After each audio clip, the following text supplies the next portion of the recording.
Hello.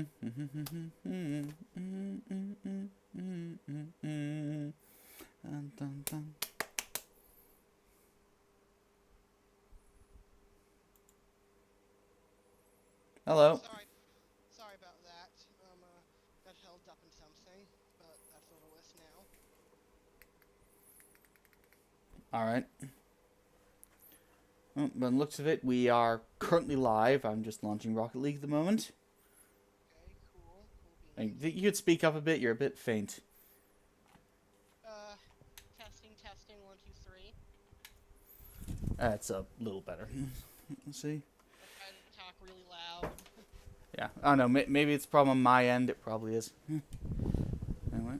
Oh, sorry. Get that out of the way. And now.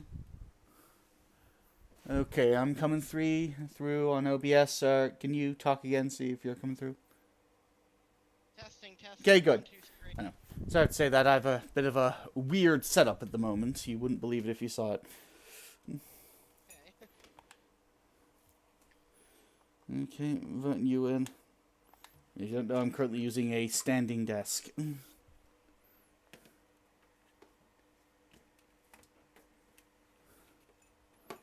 With 2 monitors in oppositions due to the changes I'm making. And there is unlikely to be another Hat in Time episode. Why is that? It keeps fucking crashing. That's why. Sorry. Okay, did you get the invite? Yeah, I should be in. There you are. Yes, I know, your topper is a lie. Yeah. And I just can't help that joke. The jokes are going to get better on this with me in the future. For the moment, it's just this what you got. Also, what was I gonna say? Oh yeah, I remember. Could you try uninstalling some of the mods you had? I've uninstalled them all. It still crashes now. Oh, sorry about that. I've even verified the game files. I don't know what the fuck's going on. And this is like on 2 completely different machines as well. One pure Ryzen and the other one like pure. I don't know what the hell's going on. I don't. Anyway.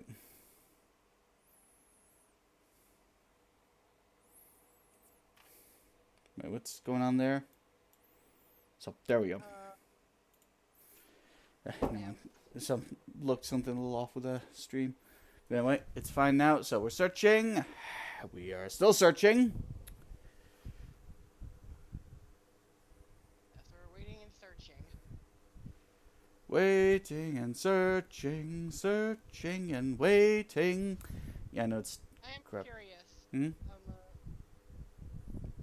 Never mind. I'll ask that after the podcast. The future plans, whatnot, to everyone listening. Well, you can ask. I don't mind. Hell, I just filmed a video for Gun Gal 2 as a substitute for Hat in Time. I really don't have any shame left at this point. I threw that away a long time ago. What the? Okay, are we really that bad? It's widening the search to include more skill levels? Oh, here we go. We're joining. So what do you want to ask? What was I gonna ask? Oh yeah. I asked. I plan on getting a way out soon and whatnot, and I'm wondering, do you want to do that since Hat in Time got all screwed up? Oh, yeah. The great thing about I learned about was it a way out is that 2 people don't need to own the game, only one person needs to, and you can invite 2 people to play. Sounds good. It's a bit cheesy of a story, and a bit silly at times, but it's kind of fun, and I like how cooperative it is and how you really work together and whatnot. Mm-hmm. But I think I'm gonna make a lot of jokes and whatnot. Yeah. I think your mic, is it near your mouth? And, Yeah, why? oh, no, it's just, even then you're a bit quiet, so I was wondering if you hadn't taken your mic down. It is much closer now. Okay, yeah, now you're a lot more clear. You know, it's a bit distance away from a minute ago, and now I notice that, yeah, it's a bit far away. Yeah, I did wonder what was going on there. But anyway, good. So, could you repeat what you're saying again? You were a bit faint, and I don't think most of the audience heard you either. I was saying, a way out is a bit cheesy in a way. The story's a bit cheesy and a bit silly at certain points and whatnot. But like I feel feel like it's kind of fun in like how cooperative it is, and I feel like Yeah. you know, it might be a fun thing to do a cooperative game and whatnot, right? Yeah. Yeah, I mean, for a cheesy story, do remember what kind of podcast you're on in a minute. Well, I mean, interviewing a fictional character who's currently going to be wearing a dress during the whole thing. I mean, there's nothing too silly for us at this point. And us treating this as serious. I guess I meant CC just more so in the sense of like there's certain moments where it feels like it was ripped out of certain other movies. Like there's like in A Way Out there's a scene where there's the so what are you in for scene and whatnot, and there's like a scene, I'm not gonna spoil what it is, but there's a scene that's ripped right out of Scarface. Uh-huh. That portion alone might have already spoiled it, but like I think it's pretty fun and like might be worth playing, especially since it's a co-op game, you know. And since I've played it once before, I know some of the puzzle solutions, so we won't get stuck. Like that time we tried to play Portal 2 together. Or that time you left me to drown in whatever that game was. Yeah.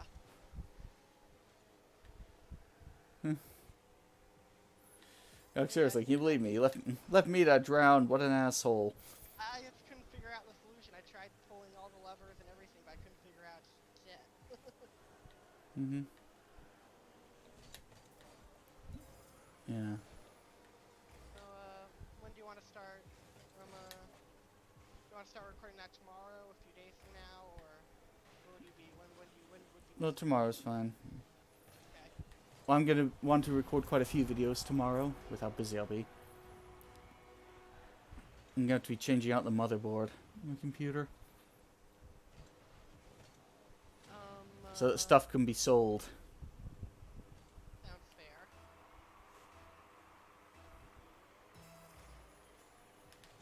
What would I say? Yeah.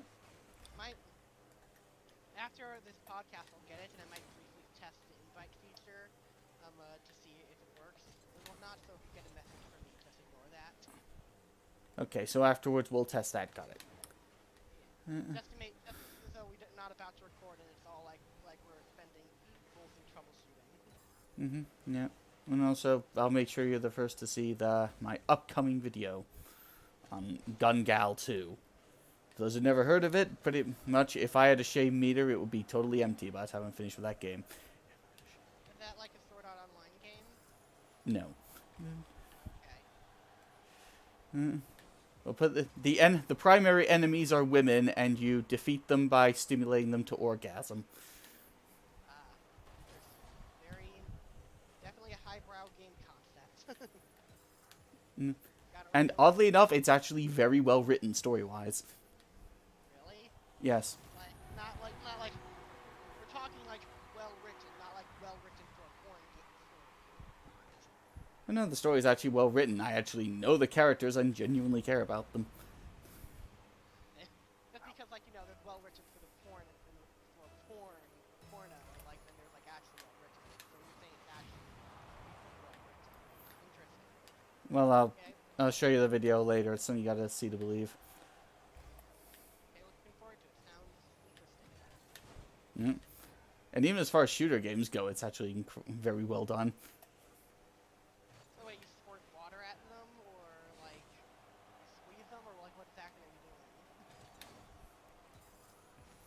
doing? Yeah. I'm trying to how do we explain that simply on this podcast? You say you don't want to get too detailed on this podcast? I'm wondering how I would adequately explain it. Okay, I'll wait for your video. Are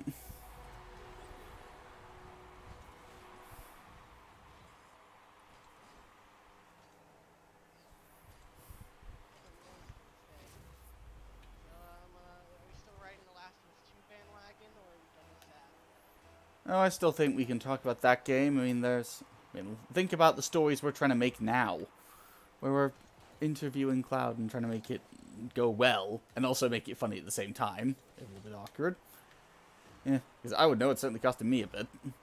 But anyway, The Last of Us 2, or the last of a once great franchise, how the hell did the story writing department shit the bed that badly? I really don't know. So let's talk about it and see if we can fix this mess and prevent it from happening to anything we do. I guess just when I looked at the game, it like said this over and over again, but like to me it really rings true more. It's like how like a lot of people say like they try to humanize Abby like after like 9 or 10 hours of playing as Ellie and whatnot, and I'm like I feel like that's like a bad decision because I'm like why would you try to humanize? I guess you can make an argument for like things like prequels and other stuff and whatnot, but I guess it's just it's like I feel like if you're gonna like if you have someone introduction be killing off a beloved character and you're almost fucked with make it likable. Like, I feel like you try to make him likable first and then kill off a beloved character.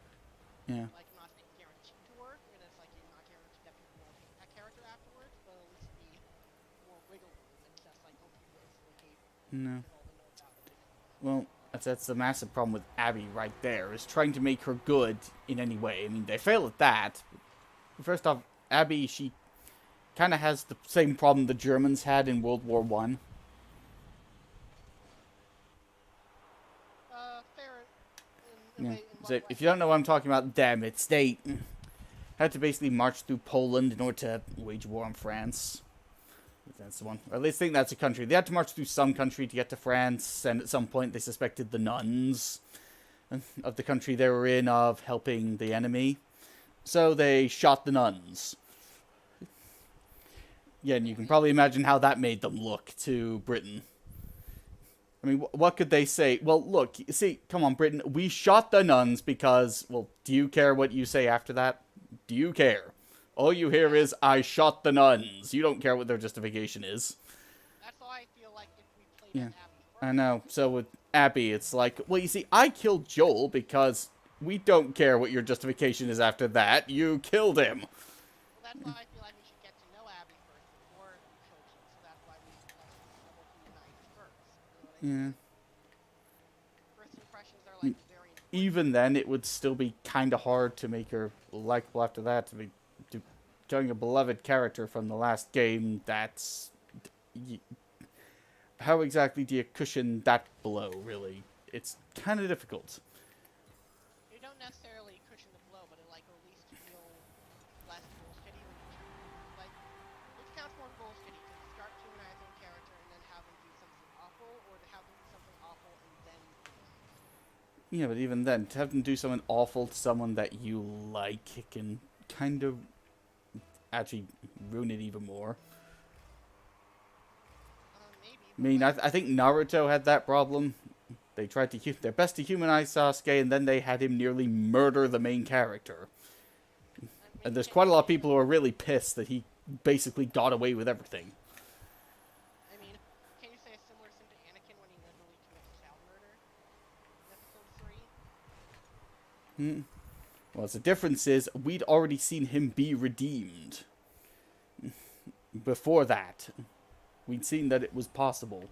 Yeah, but I guess so. That even after all that hell and darkness, he could actually be good. And do something truly selfless again. Yeah, but imagine if it was like the other way around, where the first thing we learned about Anakin was that he committed child murder. Like say like they did this thing where it's like, oh, first they're starting out showing a scene from episode 3 of Anakin committing child murder, and then we flash back to him as a kid, blah blah blah. People would have trouble getting on that side because we're like, know what you do later on. That's why I feel like humanize someone first and whatnot. It becomes more complex and more easier for you to swallow when they do bad shit. You know what I mean? Yeah. Guess it would also help if they didn't do all the... what they do in the games to try and humanize Abby afterwards, which is just... it doesn't work. Well, you see what I'm saying? Yeah, like the dog that you kill, they reveal it's Abby's dog, Yeah. I believe, and you have to play with it. It's like, game, you made me kill it. Don't try to guilt trip me now. The pregnant woman, you made me kill her. Don't try to guilt trip me with that. She was trying to kill me. Like, what the hell is our pregnant woman doing in the field of battle anyway? Could you try to explain that one? Why is she there? She shouldn't be there. I think the scene. I still need to watch all the cutscenes. I might play the game at one point just so I can know all the context. But like, apparently she insisted on coming there. They're like, "Don't go." And she's like, "No, I want to come." And whatnot. What? I don't care about that. Every other game gets this right. There are no pregnant women in the field of battle. Keep them away. They can't move as well, they are far more vulnerable, and they're very important to the future of your clan. Keep them away from battle.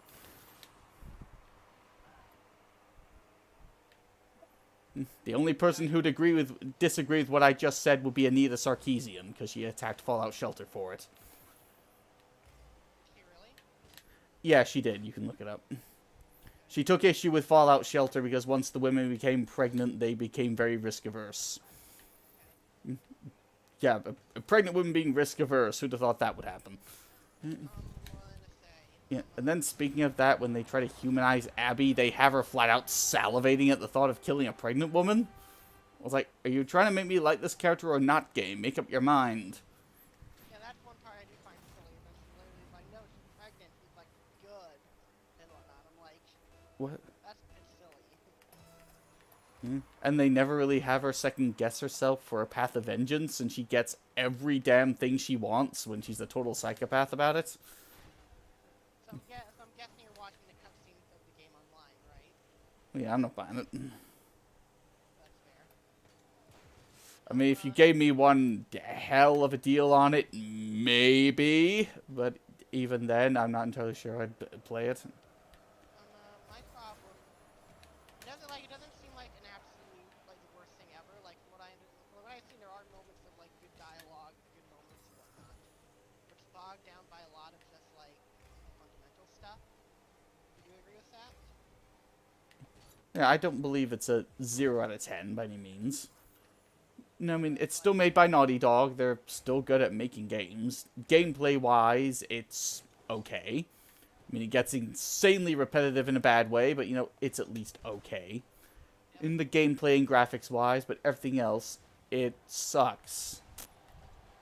I think there are, I do want to, like, I think the story is pretty dumb, but I do want to, like, give credit where it's due. There are some scenes like that I think are genuinely good. Like, I don't know if you saw there's a scene at the very beginning of the game where, like, Ellie and her girlfriend Dina are, like, just start playing snowball fights as kids.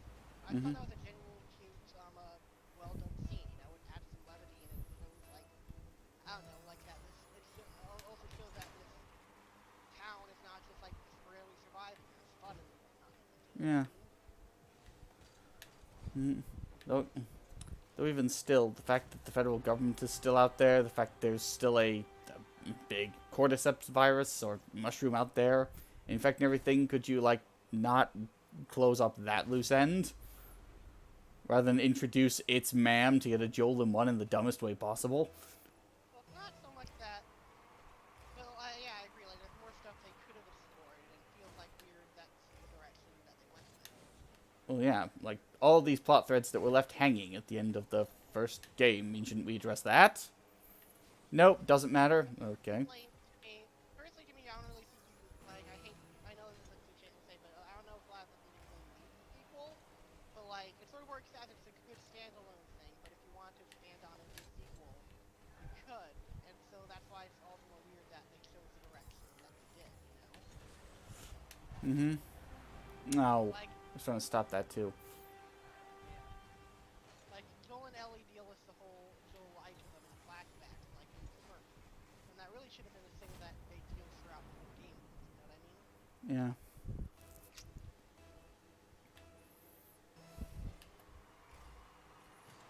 Yeah, rather than this whole vengeance is wrong plot line that the game doesn't commit to that other games have done a lot better. Like God of War 3. I am curious, what do you think of Joel's choice at the end? Do you think he was right or wrong? Wait, sorry, what? I was asking, do you think Joel's choice at the end of The Last of Us 1 was right or wrong? Well, was his choice into the story right or wrong? Yeah. What do you think? Well, morally, of course, it was wrong. In any point of the word, but that's the whole point. Oh, it's interesting because I came across someone recently who thought Joel was in the right. Because they, like, were like, the Fireflies are going to kill Ellie without even getting her consent or anything and whatnot. So they felt at that point Joel was in the right to do that and whatnot. So, if we're going to be honest, Ellie probably would have said yes anyway. Well, on that, the reason why I would say it wasn't ready, but honestly, Joel would have done it anyways. At that point, Ellie's his daughter. He doesn't care if it's right or wrong to save her. He's gonna do it. That was the whole point of that scene. Even if the whole world would have been saved, it's like at this point, fuck it. You're not taking my daughter away. As any dad would do in that situation, as I would do. I do find it interesting how some people like say like Joel's in the right and some people like Joel's in the wrong and whatnot, you know? Well, morally he's in the wrong, but as a parent he's totally in the right. If you want that one. Well, I know, but like, there's some people who like argue that he was morally in the right. Yeah. You know what I mean? So, I mean, look, that's my daughter. You want to take her away to save the world? After the world has already taken my first daughter from me, I'd be like, fuck you. You're not taking her away. Fair, we don't know entirely if how the Fireflies would handle the cure. Like, would they just give it away to everyone, or would they be more selfish about it? You know? Well, like I kind of addressed that in the other video I did in this one, but even that doesn't matter. Even if there was 100% certainty that the cure would work, Joel still would have done it. That's the whole point. I know, but like what I'm saying is and stuff is, I think there is room to argue that Joel was right, even if I don't personally agree. You know what I mean? Mm-hmm. And like, and I feel like it would be hard. And like one thing would be hard for the sequel is like you'd have to probably take a stance on is Joel right or wrong in that scenario. And like, apparently like some people are pissed because Last of Us 2 kind of clearly takes the stance of like Joel was kind of in the wrong and whatnot. And like one streamer I was watching like was royally pissed at that because he was like, no, Joel is in the right, blah blah blah and whatnot. Mm-hmm. Well, no, that's why some people are pissed at it. Morally, yes, Joel was in the wrong to do what he did, but as a parent, anybody would have done what he did. And like, one thing I will defend in The Last of Us 2, when Ellie finds out like for certain what Joel did, she's kind of pissed at him and estranged from him for a while. Like the way the scene goes is that like, she says like I'm done with hearing lies. Tell me the truth, no matter what it is. I'll come back and whatnot. But if you lie to me one more time, I'm gone forever. They tell the truth, and like she's like royally pissed at him. Like she says, I'll come back and we're done. And like I saw a lot of people being pissed off about that, but I'm like, that's one thing that I'm kind of like, I think that makes sense. You know, what do you think? Do you think it makes sense that Ellie would act like that? That she was pissed that their entire journey was for nothing? No, that she was so pissed at Joel that she would like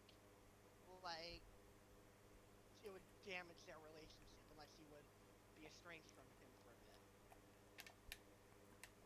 For at least like I think 2 years it is in the game. I can understand being tired of lies, being deceived, being used. That's just it. I don't know, certainly room for discussion. The point is like I don't know, back to the point of The Last of Us 2, it's just like it just feels weird the way they went about it. Like not only the story they chose, but the way they went about it, where it's like if you're gonna go this story, I feel like there's a bunch of ways they could have done this, and they went for not the worst possible way, but one of the worst possible ways, whatnot. Mm-hmm. Certainly up there.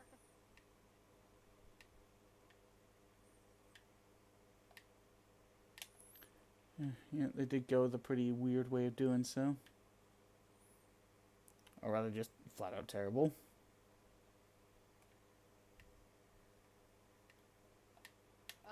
One way to put it, found a clip online that was that someone said in the game review that described Last of Us 2 very well, and it was like, this is sounding less and less like Genius, more like schlock and whatnot.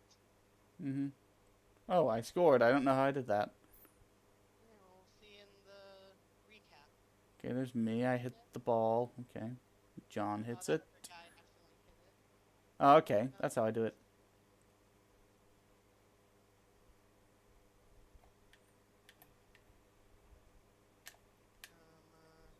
Anyway. Yeah, you could do a whole game exploring the idea of whether Joel was right or not, and like have a nuanced take on it. It's disappointing they didn't go that route. Mm-hmm.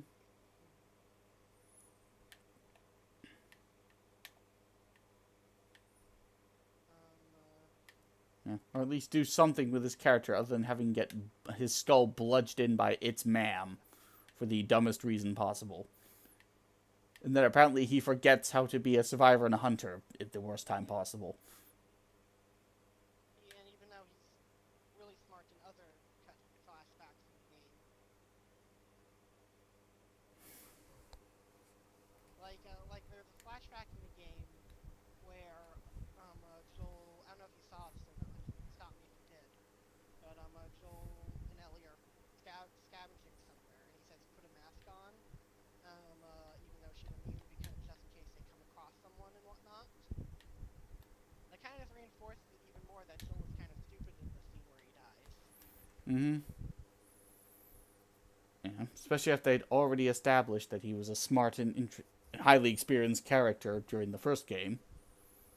But all of a sudden he turns into dumbass of the week at that point. I mean, it's not, don't get me wrong, it's not as bad as the whole I once talked to General Hux about his mother scene from a certain other movie we're not going to say the name of. It's not quite as bad as that, but it's definitely getting around that level. And that the entire plot hinges on him turning into a total dumbass at that one moment. Oh yeah, also I made a mistake in a previous video. I thought Tommy died in The Last of Us 2. Turns out he doesn't. After they've acted really weird around him, which he does make note of, and after they lock him in a room. Joel, what the fuck happened to you? Well, like, to me, that's not You're the guy who said he ain't hurt and drove straight into an ambush to try and deflect it. What the hell happened? To me, that's not the worst part. The worst part is that, like, the game heavily implies that, like, not even Abby or her crew knew what Joel looked like. They only know it's Joel because he says he's Joel. Mm-hmm. So, literally, that implies that they could have come across any guy that said his name was Joel, and they would have killed him off, like, on sight and whatnot. That's basically what the game's implying. And we're supposed to take Abby as a good person. In any capacity, she totally isn't. At least, like, that's what, like, at least, like, the game implies, like, he doesn't, they don't know what Joel looks like. The only reason they knew it was him, because he said he was Joel, so, does that mean if Tommy said, like, oh, I'm Joel, they would have killed him instead? Possibly. Because I feel like if that's the case, then, like, you're creating a lot of easy parodies for people to make, of, like, because I'm like, imagine a parody now, someone just making of Abby come across a bunch of Joels, where it's like, shotguns their leg, they're like, Joel Miller. It's like, no, I'm Joel Dandridge. Like, oh, sorry about that. I thought you were someone else. I mean, come on. Just the name Joel? I mean, come on. It's not like it's a rare name. I mean, no, Especially not in Texas, I would know. apparently, she knows his name's Joel Miller. So at least she has. Well, how many Joel Millers do you think there are in Texas? There's tons of them.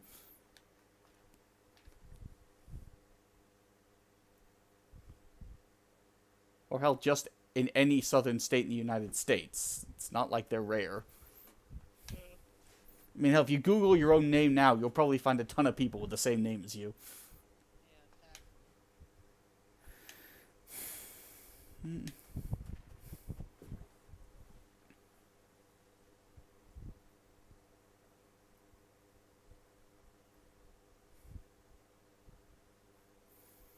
I mean, even in a post-apocalyptic world, that would still happen. That is just silly. I guess there's some leeway because they are near, like, the settlement, and I guess they probably know that they have a body named, he has a brother named Tommy, so having a guy like, I'm Joel, and I'm Tommy, my brother Joel, I guess, like, there's a little bit of leeway with that, but it's still, like, kind of silly. Yeah. But again, the plot still hinges on Joel turning into a dumbass at the most convenient time possible. Which is already, by definition, not a very good story if your entire plot has to rely on that. And, like,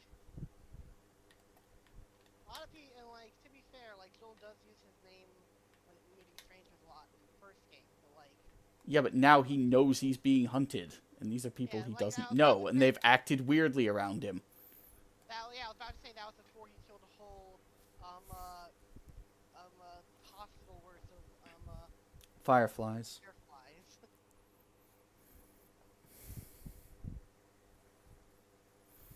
And it's like a militia group that fights the federal government. These are probably not people you want to be freely revealing your name when they're after you.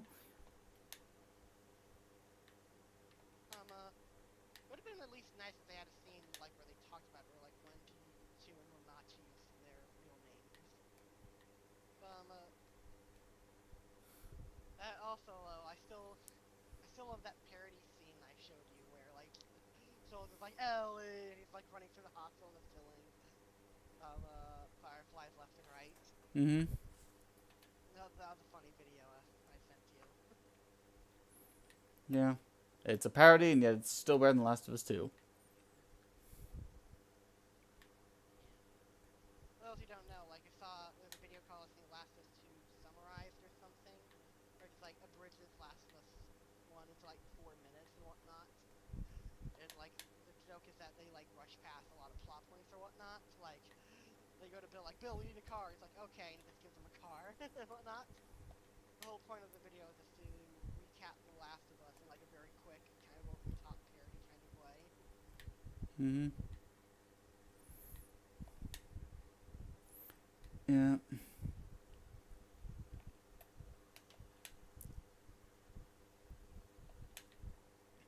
I think it's hardly the only game that's ever done that. At least funny. Yeah. It's a definitely new way of doing it that's different from True Blade Seeker, I think it was, or Just a Pancake. Yeah, in the video they kind of make Joel idiot redneck and whatnot. Like, Marley has to explain to Joel, like, getting half your brain scooped out cause you die. And he goes all angry and raged and cult-like. But I don't know what else they could have done to make that scene funny, really. Yeah. So I'm saying, like, I'm not complaining, I'm saying I like that. Mm-hmm. Yeah.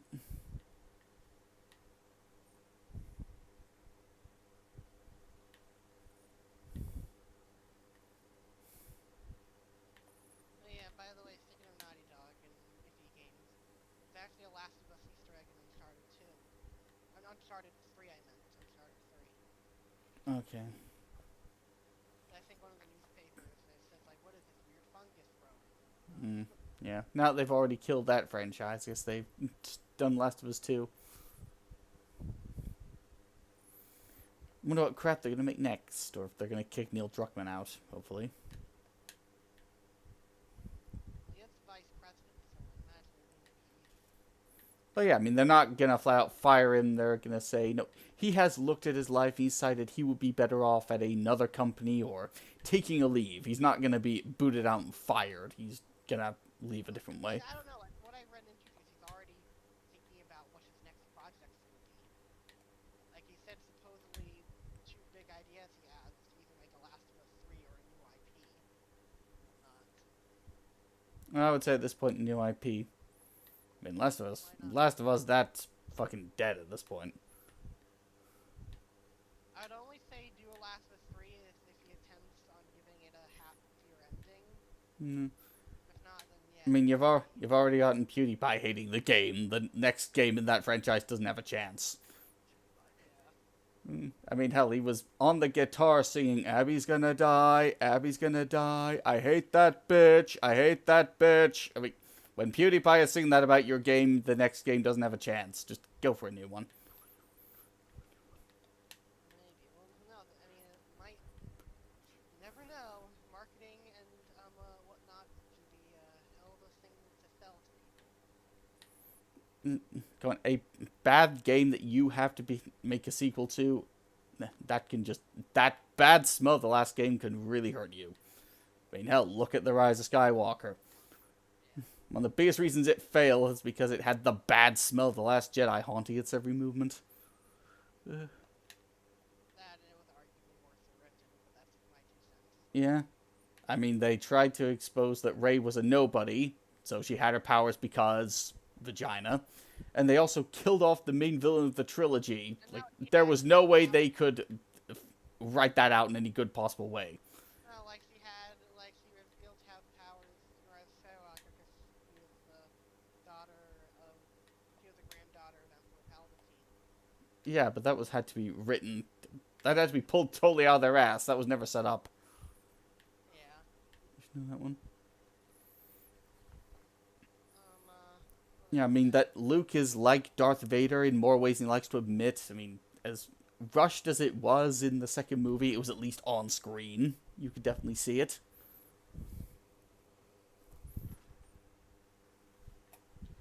That he was allowed himself to be run by fear and care for those around him. Just like, oh, Hayden Christensen. So he actually played Anakin Skywalker perfectly. As much as I some hear people like to rumors. claim otherwise.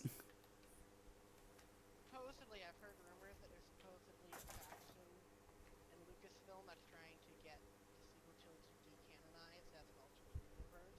It wouldn't surprise me. Okay, on to the next match. I mean, come on, you had the expanded universe that you could have easily made movies with or just taken from. It was all there, and you threw it away to make your own trash. Why? Everyone loved it, just the way it Expanded was. universe.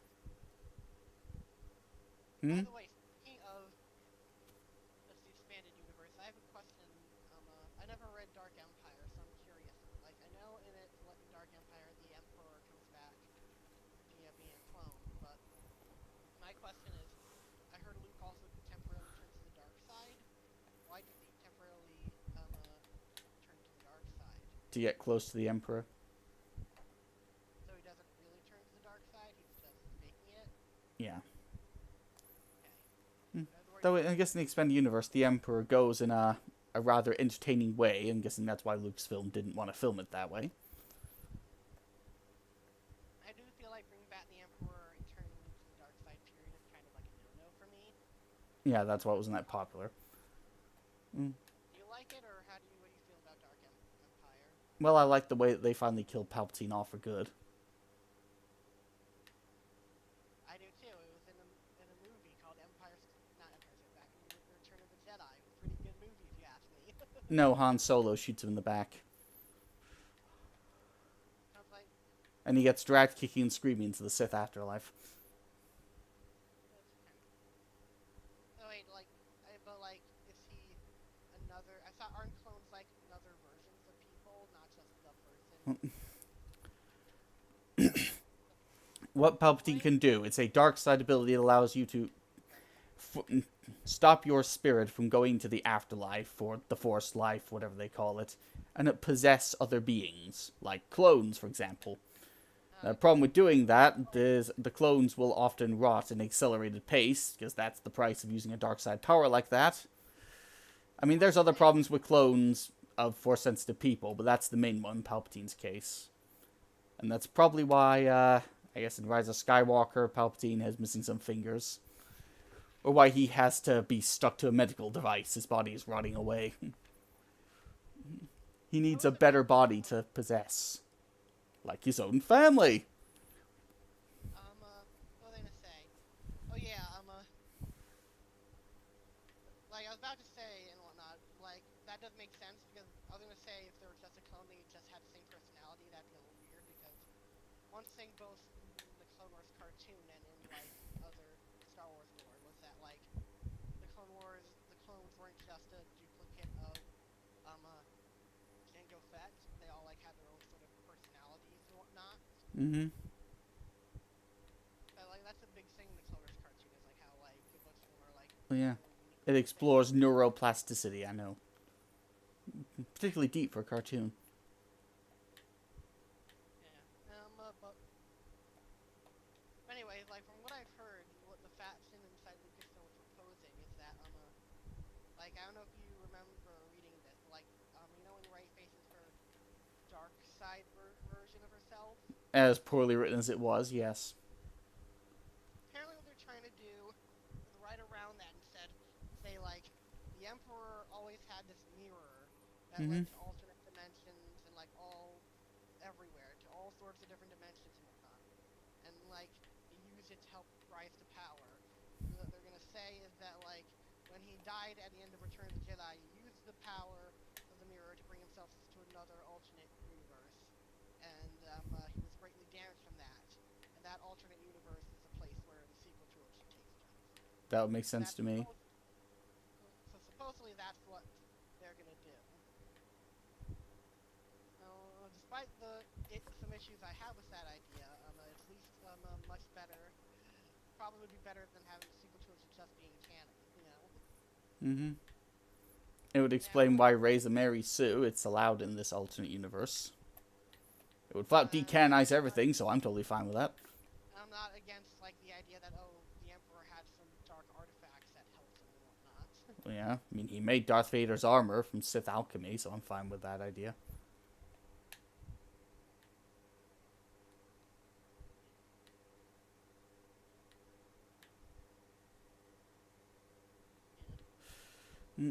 Maybe, perhaps, maybe in a whole new Star Wars universe, you could actually have Palpatine's grandchild.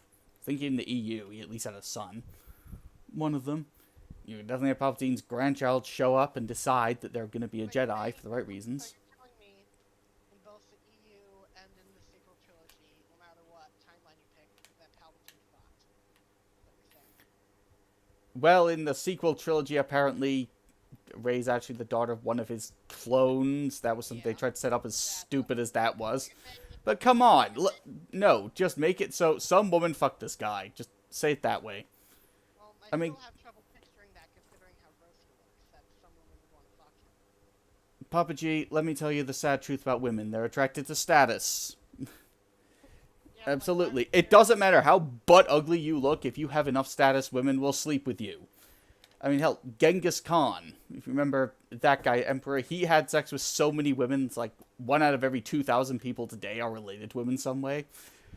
So yes, I could definitely see, no matter how fucking ugly he looks, women are willing to sleep with the Emperor. either way, And considering lust is a dark side of affinity, I'm perfectly seeing Palpatine doing it. so you're saying that the EU said that Emperor Palpatine fucks. Yes. You can look it up. He had mistresses.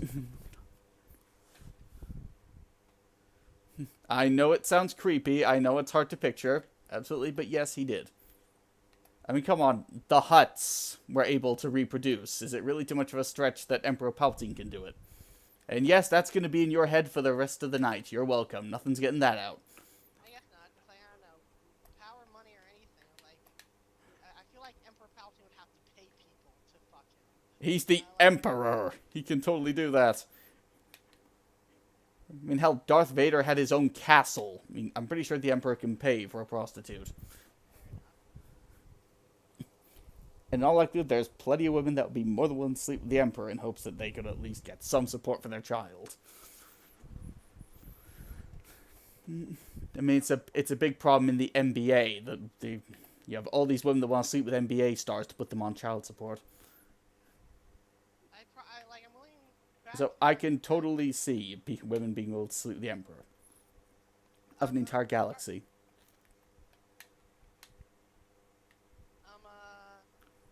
I have to say, I wanted to go back to Dark Empire for a bit, because I just thought of something. I'm sure it's more, better done and whatnot than The Rise of Skywalker. My question is, doesn't that mean, like, either way Anakin's sacrifice is rendered useless? Well, that's why it wasn't very popular, that storyline.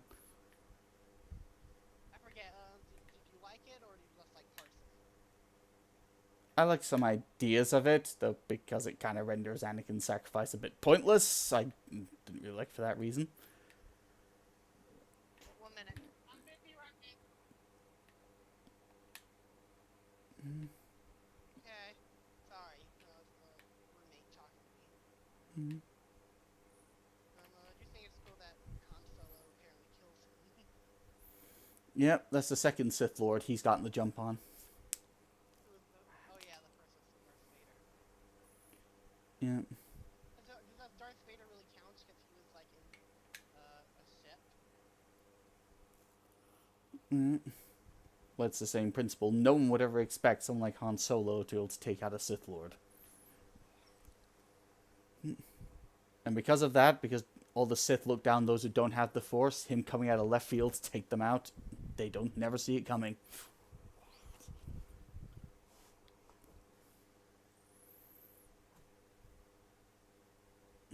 And it's also why in the I think it's The Empire Strikes Back, Darth Vader makes sure to neutralize him first. If you notice that, it was like, yeah, I underestimated you once, Solo. I ain't making that mistake again. In episode 5, you said? Mm.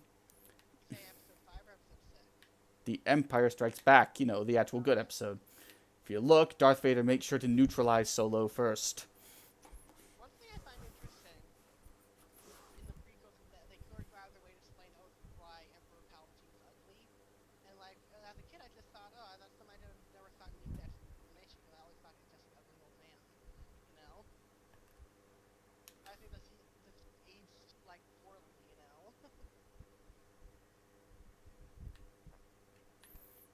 Well, it depends on who you listen to. Either he got ugly because he got his Force lightning reflected on him, or it was actually a dark side Force mask that was able to conceal his true appearance.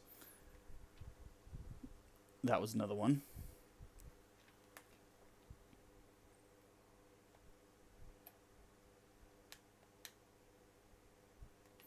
In the dark side, it's kind of like a fire. It slowly burns away your appearance. I think that was the initial reason why he looked like that before the prequels and whatnot, but I think like Mm-hmm. George said like no, what was it? Oh yeah, George said like no, like he actually got lightning shot at him. Yeah.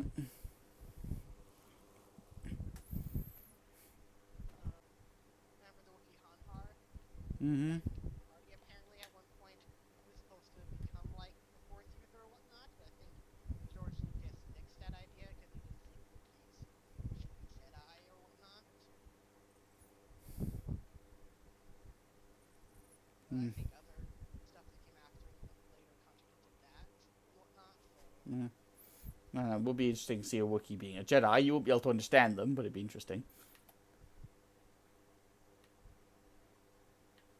Then again, at some point in the expanded universe, there's a Hutt that becomes a Jedi. That was a sight to see. how do they do anything? Because Mm. Well, think they could practice Sarisu. They'd be a master at it. what's Sarisu? The defense style. Right. And they could also practice Juyo while they're at it and really hit them home with aggressiveness.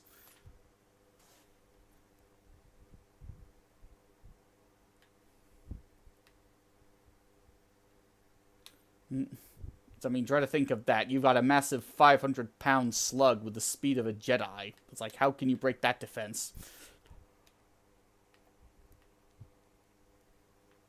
is true. Pretty hard Yes. It would also be harder for a Makashi user to beat them. Another thing that you probably don't know what that is either, so I'll stop being a Star Wars nerd. It is interesting how a lot of Star Wars lore, when you break it down, is then another Empire came to try to conquer the galaxy. Decent amount of lore is kind of like that. Yeah. At the very least, you have to explain why there's another Emperor or justify it. Well, like, I mean, it's not like The sequel trilogy doesn't really do a good job of that one. What I'm saying is like in KOTOR, there was like the Sith Empire. Mm-hmm. There was this Prince, and then like in the MMO, there was this other Sith Empire. You know what I mean? Mm-hmm.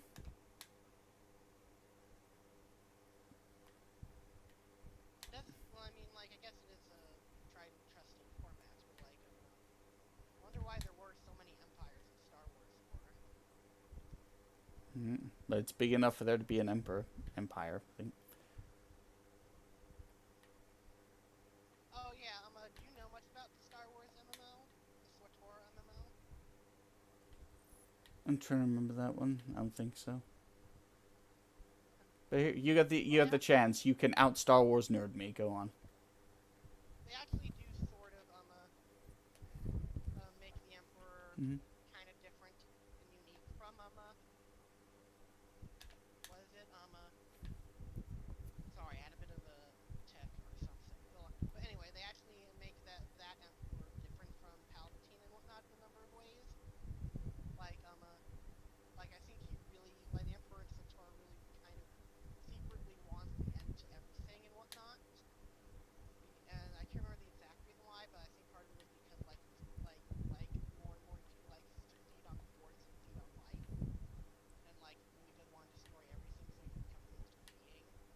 Okay. Like I think he says like that even said like if he gets bored then like he'll go on to another universe where he'll get reborn as something else and whatnot. So like it's kind of interesting to be kind of very Yeah. kind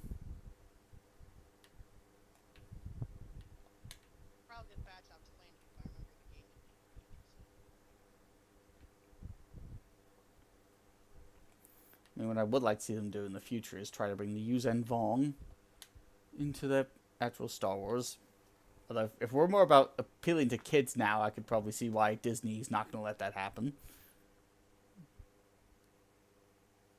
The Yuuzhan Vong storyline is pretty dark. It's pretty out there. And it also sounds a bit too much like Rian Johnson's idea for a Star Wars trilogy. It's a lot better, but it does have that sound to it. I am curious. Was Chewbacca killed off? Who's on? I forget who's on. The Yuuzhan Vong. Using Vong War. I'm trying to remember that one. Well, a lot of people get killed in the Yuuzhan Vong invasion, so I'm trying to remember exactly who. It's been a while since I've read it. So I'll look at the Wikipedia page later.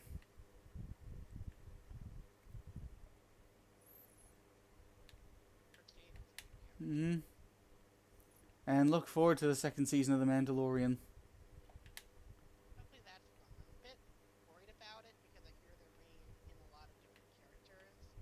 Like they're bringing supposedly Ahsoka, who's from this cartoon, and supposedly Boba Fett back. I was like, I hope it doesn't become too much like cameo in the show, you know. Yeah.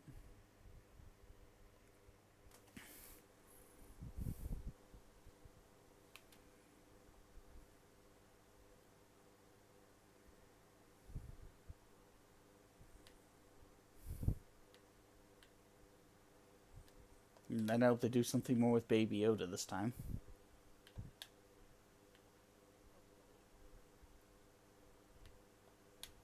I've heard rumors.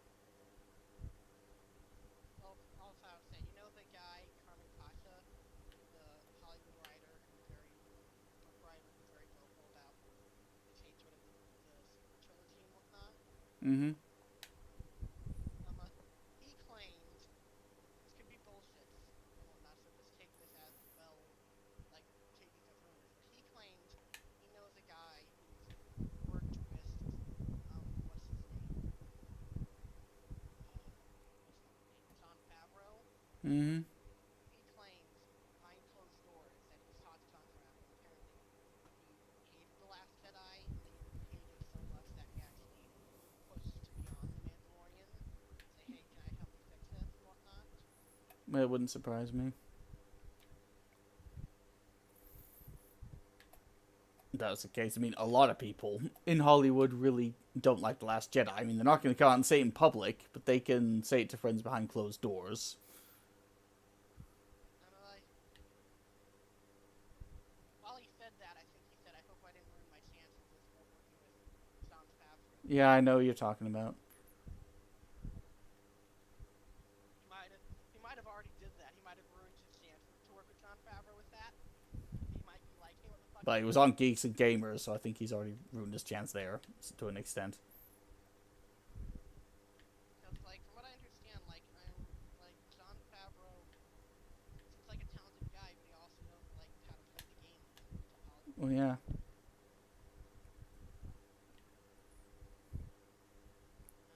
have to play the game in order to do well at the game.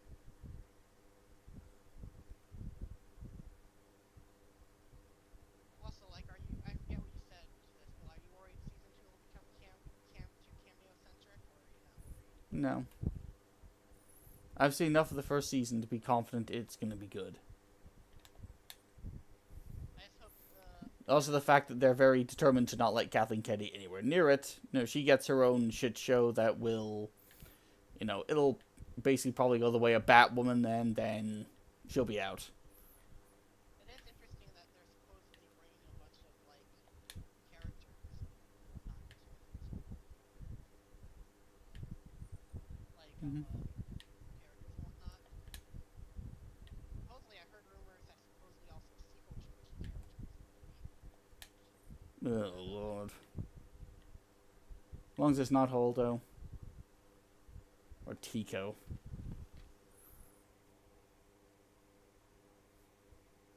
Be right back. One of my alarms is going off, so I'll be right back.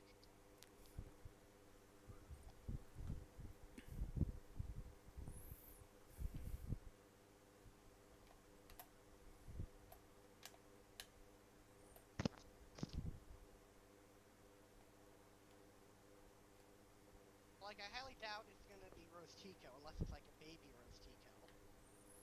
Hmm. You know, that could actually be a cute scene though, like a baby Rose Tico playing with baby Yoda. Hmm.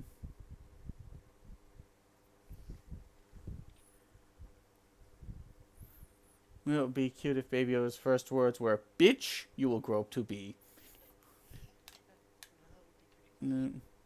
No, even in The Rise of Skywalker, where she's barely in it, they still managed to make her an insufferable bitch. She wasn't. Mm, I think. no.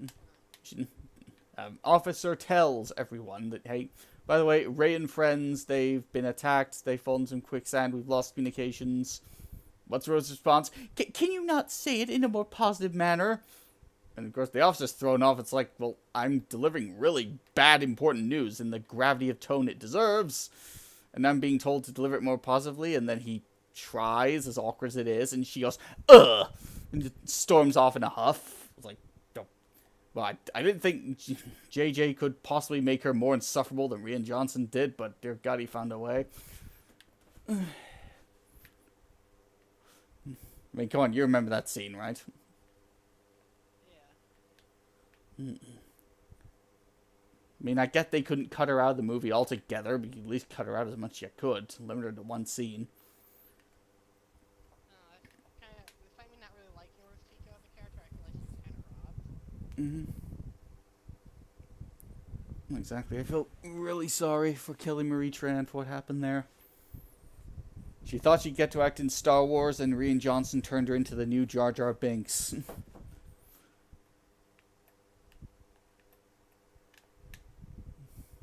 kind of funny because, like, Jar Jar Binks, when you break it down, is kind of more useful than Rose. Mm-hmm. Even in the Clone Wars part, and like in the prequel trilogy, he's more useful. Yeah. And, like, Mm-hmm. even some episodes, like of the Clone Wars cartoon, he's kind of useful. Even episodes like where he's like has to lead a clone troopers and whatnot, because like the previous leader died. He's like next in command and whatnot. Yep. Even then, he doesn't do like the worst job ever. He screws up a bunch, but he ultimately like wins in the end.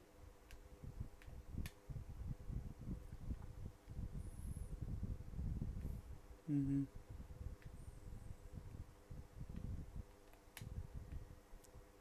I'm curious, what do you think about like the edits of the prequel trilogy, or when people try to like make them a little more better and whatnot? I support it. Editing is everything, after all. I kind of wouldn't mind doing my own version one day, just for the fun of it. Probably would add in a bunch of dubbed lines and whatnot. Mm-hmm. I mean, you saw Scene 38 redone, right? Yeah.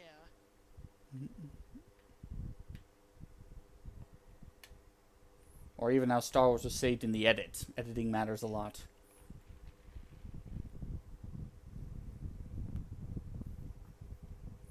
In fact, if I were to I could try to, I think, edit The Last of Us into a more coherent story. If I were to get the gameplay footage of it. Say, this is how you should have done it, Neil. You should know better than this.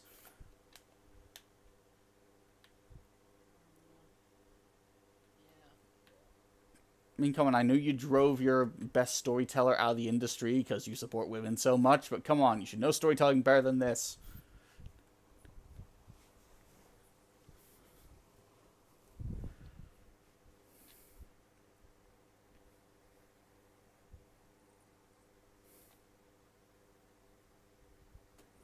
And even then, I've read Amy Hennig's version of Uncharted 4, and I think it would have been better if they'd gone with her version. What do you mean by you read the version? I saw only bits and pieces of it were known to the public. Exactly. I mean, just what I've read, that would have been better. It still has a problem of. No, and then I would say Sam gets away a little too easily, considering all he did. What happens? I know he becomes like in her script, becomes a good guy.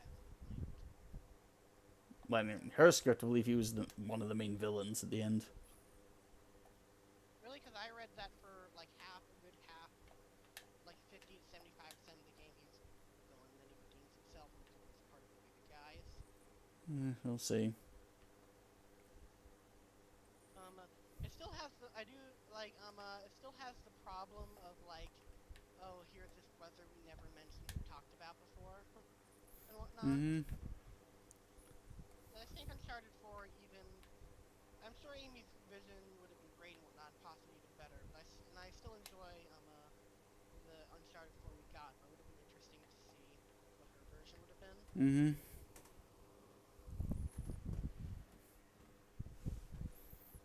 Do you hate Uncharted 4 now?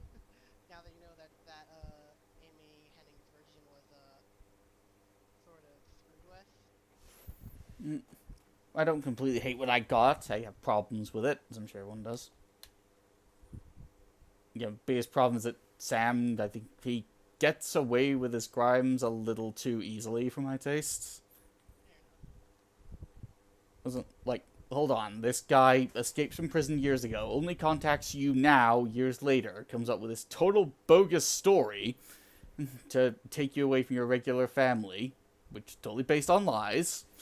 And then when it's finally revealed, it's like, yeah, okay, we're going. I was like, dude, this guy came into your life unannounced, used you, tried to ruin your relationship with your wife, and that's it?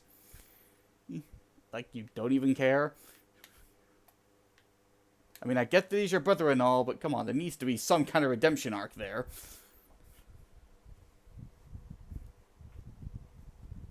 Want to go one more round and then end it for the night? But did we even talk about what we were going to talk about originally? Ow. I don't know. What were we Well, you want to talk more about the new format? Oh, sure. And now we're going to do that.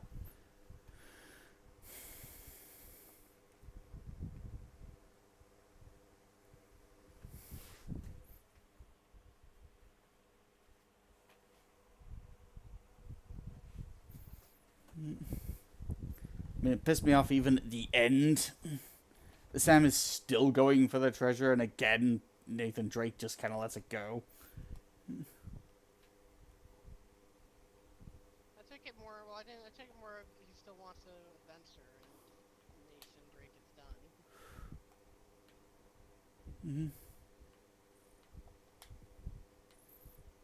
No, that I could get, but even then, it's... I still say he just gets away with it a little too easily.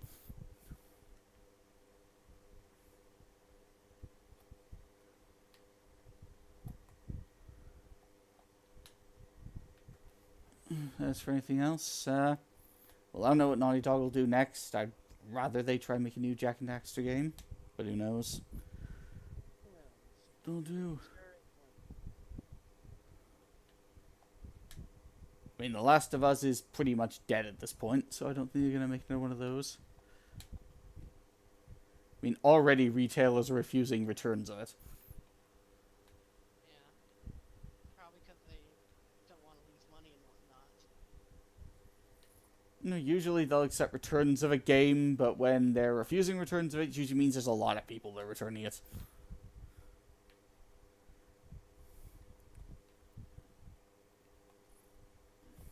I don't blame them. You know, that being a being a GameStop or something nowadays is really hard. So they're probably like, we're trying to get as what money where we can get it. Mm-hmm. Not saying they're right, just saying like. Yeah. And now the new generation consoles are coming out, some of which are digital only. Yeah. I mean, I don't blame GameStop for shitting themselves at the moment. I hear Reggie Fils-Aimé has become one of the executives at GameStop. Pity him.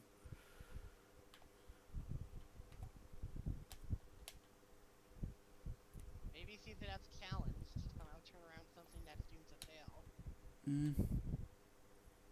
Like from Nintendo to GameStop. Why, Reggie? Why? Why would you do that? Good question. Wish we could ask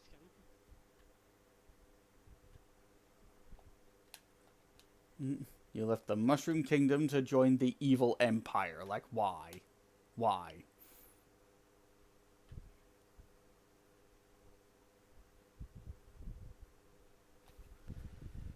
I mean, it's the equivalent of leaving Avalanche to join Shinra. Not that bad. Maybe he's trying to turn it into a good company. You cannot just turn a terrible organization into a good one because you join it. But more often than not, they'll turn you into an awful person as well, because you have to be one to get to the top. I mean, the only way an organization changes that badly is if they're so desperate that they'll put anybody in charge. And that person puts their own culture in place. But I hardly see GameStop turning into General Electric anytime soon.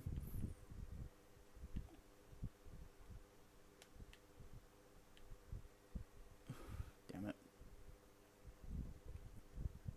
And so, what questions do you have to ask about the new format again?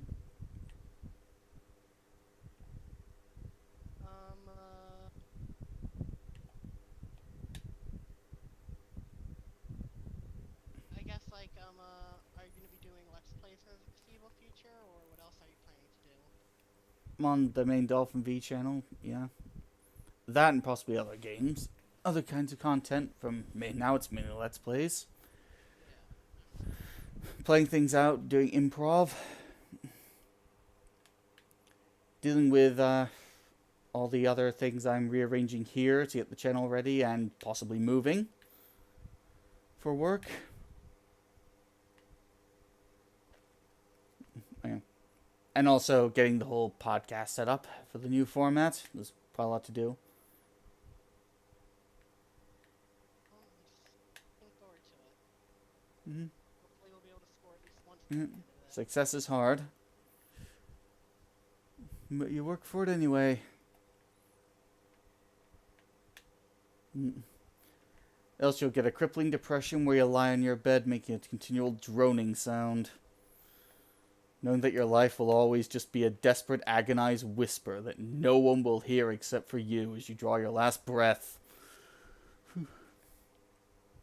So on a happier note, what do you think the new format will be? I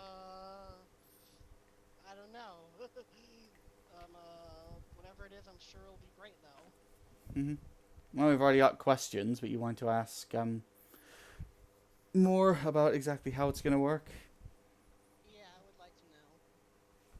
Well, at the moment, this is going to be the first video we're still figuring things out, but going with London Reels format, I think that would be the best one to do. I mean, in doing an interview podcast thing, they've got it out cold. Yeah, interview podcast only. Yeah. That's a good way to go about it. Yeah, I mean, London Reel, you've seen them, right? Yeah, I've seen them. Yeah, which one did you look at? No, I don't remember what the name of it.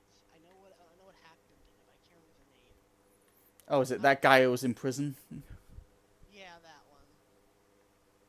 Okay, Well, no, the Muscle Guy or the Wolf of Wall Street. There's two of them that have been in prison so far.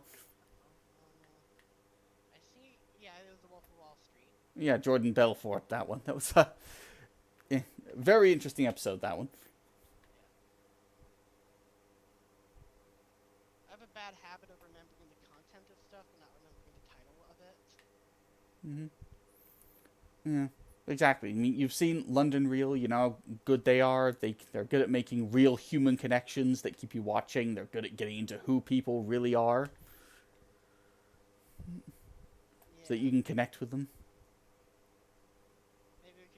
maybe Yeah. we can try. They don't focus so much on the, okay, what does this person do? I mean, if you want to know that, you can look them up on Google.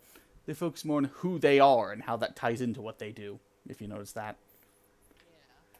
Yeah. So Jordan Belfort, it was mainly, okay, who are you as a person? How did that lead you to making the mistakes that you did? What have you learned from that? I think I'm gonna head out for now. Is that okay? All right. Have to purchase the way out and also do some things. It was great talking to you. And yeah, we'll be exiting the main menu there. Yeah, come on, exit. And we do thank you for watching, everyone. Do remember to join us again, hopefully for our new format, which will come soon. It's going to be a while since I have to get everything ready. Until then, bye-bye.